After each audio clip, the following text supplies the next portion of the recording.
Shalom Uvracha, nous allons voir aujourd'hui la paracha de Yitro qui se compose de deux parties. Première, la venue de Yitro qui était le beau-père de Moshe Rabbeinu, donc qui a rejoint son gendre Moshe. Et la deuxième, c'est bien entendu le don de la Torah et les 10 commandements.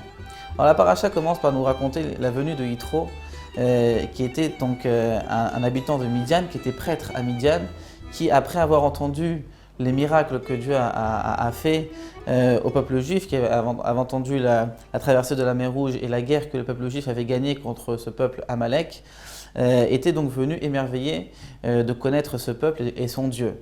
Et donc là, Moshe Rabbeinu sort accompagné de son frère Aaron, des 70 anciens et de tout le peuple juif pour accueillir son beau-père. Et il fait en son honneur un grand repas. Donc c'était une journée très festive au sein du peuple d'Israël.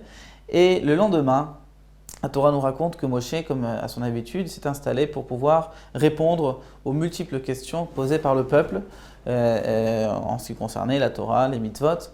Et donc Yitro s'est aperçu que Moshe était le seul à répondre aux questions que le peuple avait. Et il s'est dit, tu ne peux pas continuer comme ça pour avoir une vie saine on va dire, et paisible. On va dire un peu plus reposante, tu ne pourras pas tenir si tu es seul à t'occuper de tout ce peuple-là. Je te conseille donc de nommer ce qu'on appelle des sarim, des chefs, qui pourront donc répondre à ta place. Donc tu feras des chefs, des personnes répondant aux questions, des personnes donc des chefs de 10, des chefs de 100 et des chefs de 1000. Donc les gens comme ça iront d'une personne à l'autre. Et puis si le plus grand d'entre eux n'arrive pas à répondre, il te soumettra à la question. Et puis si toi-même tu n'arrives pas à répondre, tu soumettras la question directement à Dieu. Et donc Moshe a été reconnaissant à son beau-père et a adopté le système pyramidal que son beau-père lui avait donc conseillé. Et finalement, Hachem, le peuple juif arrive le 3e mois, donc le mois de Sivan, à partir de la sortie d'Égypte. Ils arrivent donc dans le désert de Sinaï et ils campent, comme la Torah nous dit, Neged Ha'ar, c'est-à-dire face à la montagne sur laquelle ils devaient recevoir la Torah. Et Moshe Rabbeinu demande au peuple donc de se préparer. Il dit, purifiez-vous, trempez-vous dans un mikvé, soyez purs, séparez-vous de vos épouses, afin de pouvoir donc recevoir la Torah et d'écouter la parole de Dieu dans une pureté absolue. Et finalement, le 6 Sivan 2448, Hachem descend sur le mont Sinaï, sur le Har Sinaï, et transmet les 10 commandements au peuple juif. Il commence d'abord à parler en disant « Anochi, je suis Hachem ton Dieu qui t'a fait sortir d'Égypte » et à ces paroles-là, l'ensemble de la création s'immobilisa. Les oiseaux arrêtèrent de gazouiller, la mer se calma. L'ensemble de la création s'est tu pour pouvoir donc laisser place à la parole d'Hachem.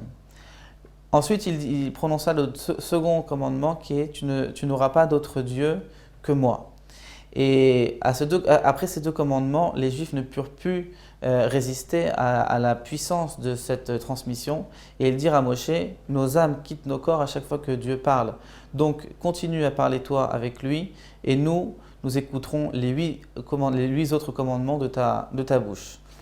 Et donc ce que Moshe fit, et donc Hachem lui donna les 8 autres commandements. Tous les commandements étaient au langage singulier parce que Dieu s'adressait à chacun et chacune d'entre nous, et d'entre bien entendu le peuple d'Israël qui se trouvait au pied de la montagne. Le 3e commandement était l'interdiction de prononcer le nom de Dieu en vain, soit pour un serment, soit par une prière qui n'est pas donc nécessaire.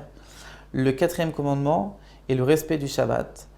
Le 5e commandement est le respect des parents. Le 6e commandement, l'interdiction de tuer. Parce que l'homme est fait à l'image de Dieu et tout celui qui tue un autre homme, que Dieu nous en préserve, est considéré comme portant atteinte à l'image même de Dieu. Le 7e commandement, de ne pas faire d'adultère. Le 8e commandement, l'interdiction de voler un homme pour le revendre ou le kidnapper pour avoir une rançon. Le 9e commandement, l'interdiction de porter de faux témoignages. Car le faux témoignage permet d'incriminer l'innocent et d'innocenter le criminel. Et le dixième et dernier témoignage est de ne pas envier ce que possède notre prochain. Parmi les 10 commandements, Dieu donna d'autres mitzvot, comme par exemple l'interdiction de construire un autel qui est symbole de paix, puisque l'autel, on offrait des sacrifices qui unissaient le Dieu avec le peuple d'Israël, avec son peuple. Donc l'interdiction de fabriquer, de construire un autel avec des pierres taillées par du fer, car le fer est le symbole des armes de la guerre, donc le contraire de tout ce qui est la paix et l'unité.